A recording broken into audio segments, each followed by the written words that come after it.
Hi, here we are with Josh from Carmichael Environmental. Hi Josh, how are you? Hey Mel, how's it going? It's exciting to have us out. So you have installed and are using gray water. Yeah, let me show you what we've done here around our house. But first, who is Josh in Carmichael Environmental? Yeah, so I grew up here on the Central Coast and moved away for school, but I love being back here, raising my family now amongst all our friends and neighbors. And so we started the company in 2001. It was a great way to have an outlet for my passion of art and science and be able to help people get plants into their lives again in valuable ways.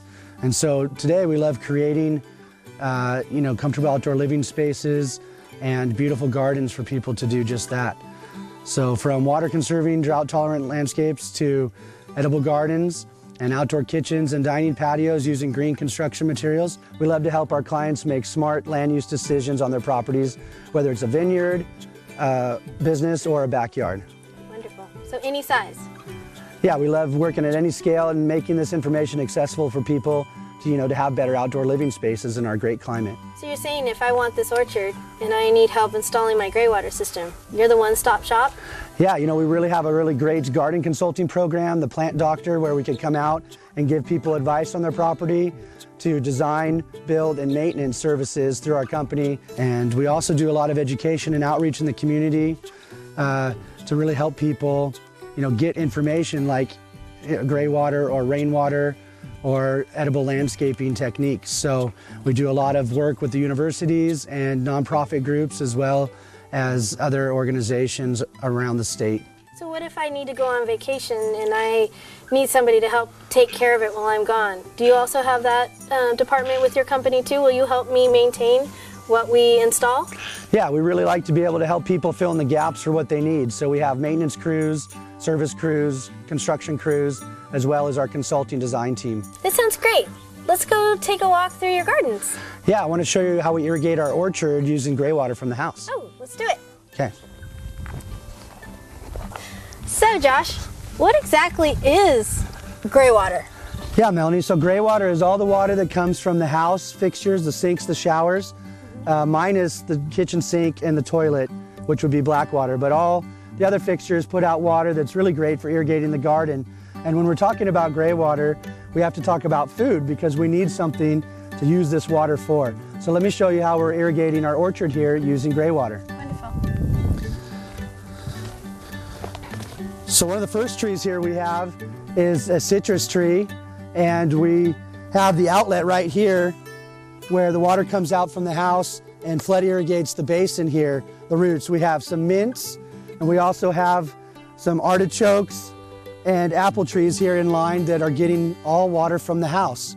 And so it's a little bit early here in the season. The plants haven't quite come up, but I know you brought us some great examples from other local farms that are showing. So here we have seasonal artichokes. Green globe artichoke, and lots of other great citrus, that comes into season now. So as this orchard develops, it will be producing food throughout the seasons of the year. So it's really important to really utilize your gray water in like orchards, shrubs, landscape, that kind of thing, because you don't really want to do it in your vegetable garden is what you're saying? Yeah, what's great about the orchard trees and fruit trees for gray water is that they're able to take irrigation year round and flood irrigate without it causing them to rot out like some of our more drought tolerant plants would, like our rosemary. So the rosemary plants and the herbs we tend to grow on drip irrigation, which can naturalize and come off water. So we'll stop using fresh water there. We're using gray water to irrigate the orchard. It's not costing us anything from the tap. And as long as the gray water is not in contact with any of the edible portions of the plants, then it's 100% safe to use. And for watering our vegetables, like our carrots and greens and things that would get in contact with that water, we like to use rainwater. So again, a free source. So can you use gray water in your vegetable plants? It's best to use gray water in the orchard because you don't want the gray water to touch any edible portions of your plants. So here you can water the roots of a tree or the roots of an artichoke plant and have the fruit be safely away from it. But in the vegetable garden, we like to use rainwater, so another free source of irrigation. I'll show you how we do that today too. Wonderful. Okay, well now I'd like to show you our laundry to landscape gray water system that uses the washing machine to put water into the garden. And I'll go up and show you how that works to water our blackberries now. All right, let's go.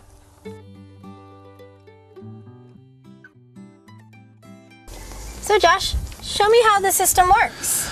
Yeah, this is what we call a laundry to landscape system, and it's how to use your washing machine to irrigate the plants in the garden. So this is the most simple gray water system you could put in, really cost effective. And here you can see a couple of the parts. So the washing machine hose comes in to this three-way valve, which can be turned out to the sewer system like it traditionally is, or it can be turned to run into the garden. And so what you do from there is have an outlet on the outside of your wall, and then let me show you what it looks like on our house. Wonderful. So Josh, I recognize the dryer vent, but what is the tall pipe here? Yeah, so this is the gray water from the washing machine, and so the pump in the machine pushes the water out the pipe. This is a vent to make sure that the water doesn't get back into the system, but it comes out into a 1-inch drip line that waters our blackberries along this fence here. I'll show you. So just a natural flow. Yeah, it can pump out up to 100 feet and up to 6 feet ahead from the washing machine pump. Wonderful. Okay, so here you can see, Mel, we have our first outlet along the laundry to landscape system. It's a raspberry, and the water comes out through the drip line and irrigates here just like it was in the orchard. And then next we have a blackberry, and then it continues down the line. Awesome. So you just have like a natural gravitational flow that then, do you have emitters underneath there, or does it just it's just all flowing out? So at each place we have a open T that needs to drop out into a mulch basin, and from there it flood irrigates the roots of the plants. Really similar whether we're watering in the orchard with the showers and sinks, or we're watering with the washing machine pump. Perfect. So it's all kind of a natural flowing system. Yeah, it's just a great way to get water out to the garden that you don't have to pay for. You've already used it once.